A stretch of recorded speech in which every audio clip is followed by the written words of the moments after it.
We visited Lake Synevir just after a storm. The waters had flooded the banks and the nearby forest was cluttered with fallen trees and downed power lines. We'd planned to hike a hill near the lake, but seeing those lines, we decided not to push our luck. Who knows if they will still live.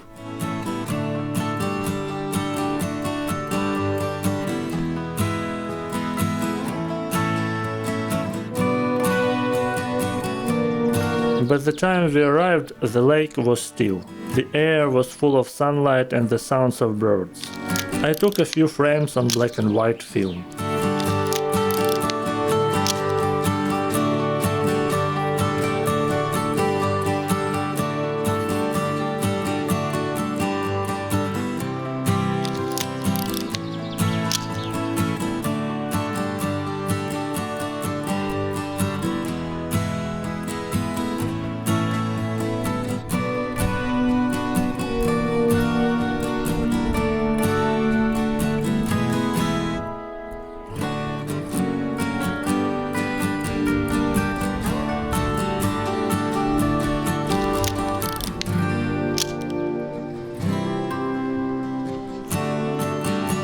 Being a popular spot, there were plenty of the other tourists around, but we just took a slow walk along the flooded shores to soak in the sun.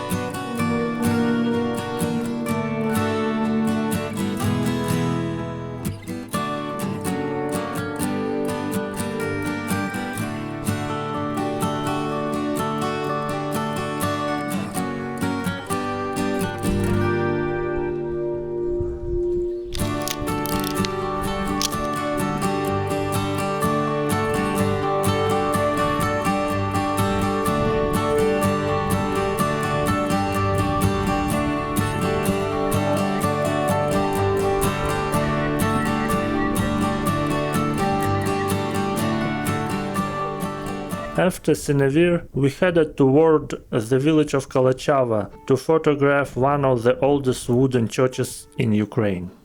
It was a difficult spot, cramped between houses with almost no clear line of sight. I knew this and beforehand decided to try for a higher vantage point. My plan was to hike higher and from there take a nice photograph of a church. I grabbed my Wista 4x5, the tripod, and with my girlfriend started the climb. It wasn't the easy hike I expected, because the hillside was really steep, but with the sun shining and a steady breeze you couldn't ask for a better day to be outside with the camera. On the way up we encountered a herd of cows, a good subject for warming up.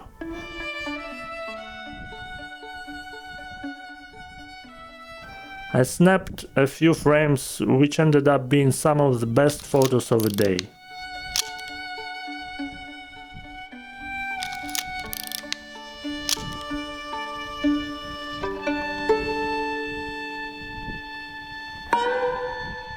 Some might say the light was too harsh for photography, but given the choice between not taking photos and taking them in harsh light, I'm always going to choose the latter.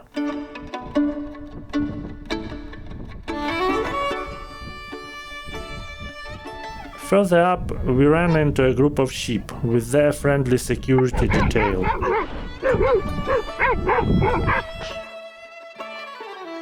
We chatted with them for a moment and, after exchanging the usual niceties, moved on.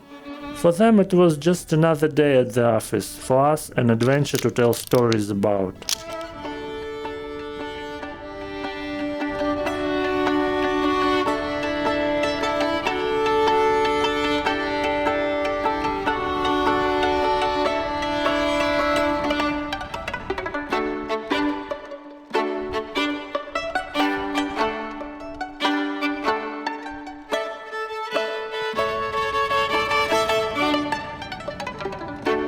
To my dismay, even from the hill the church was still obscured.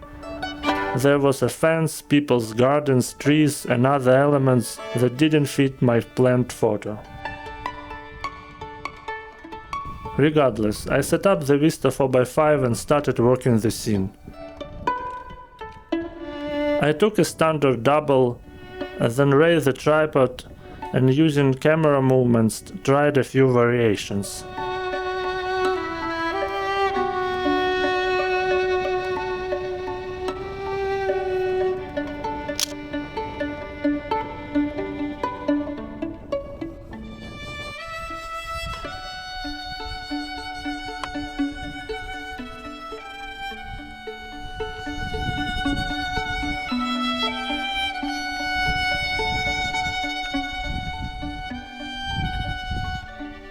In the end, I think, I managed a decent frame, using a shallow depth of field to separate the church from the background.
Just to be safe, I backed everything up on my 35mm camera using both wide-angle and telephoto lenses.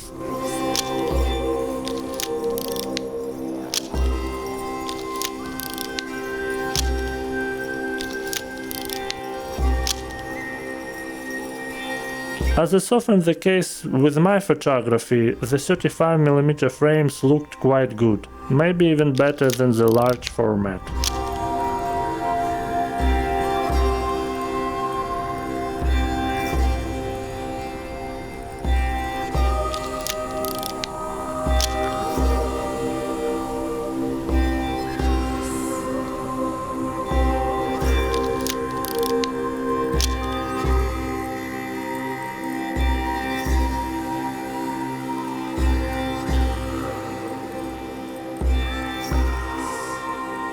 Then I tried my hand at some wildlife photography with large format. The cows were a bit too excited to be models.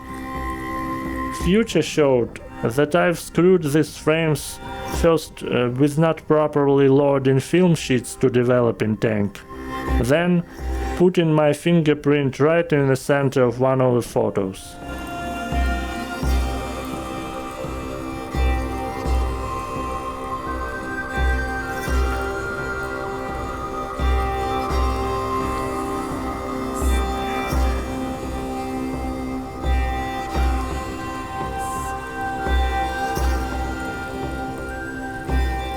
Sometimes life is hard for film photographers.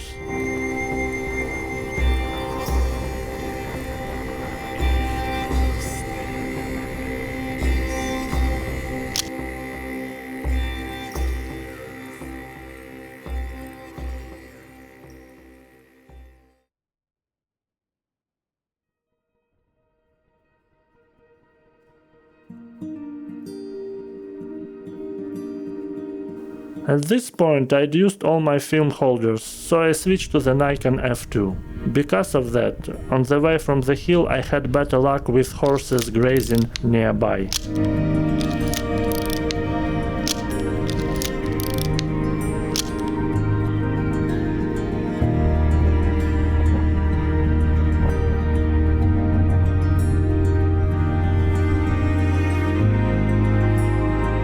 That attempt at the church was the final act of a long-planned trip.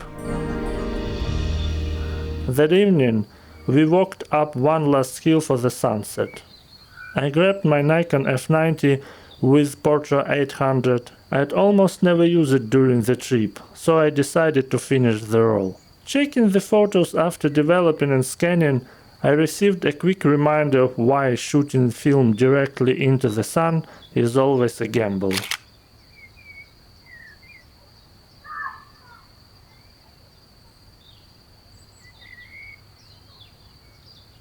Well, at least I didn't mess up portraits of my girlfriend during sunset light.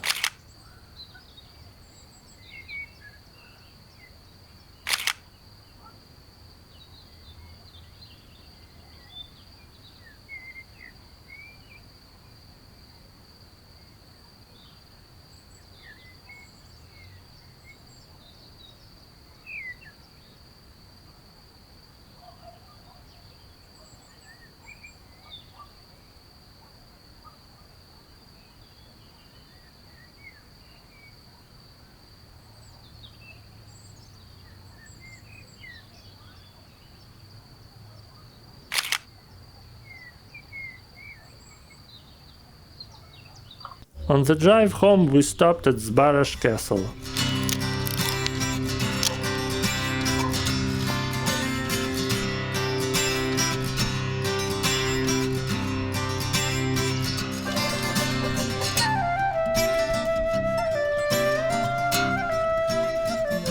Filming was forbidden inside, so I just took a few frames and read up on the other castles in the region.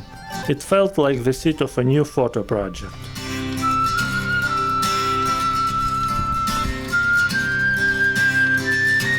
Our final stop was another castle where we had intended to camp for the night. Unfortunately, some unknown smells in the air kept us from staying long.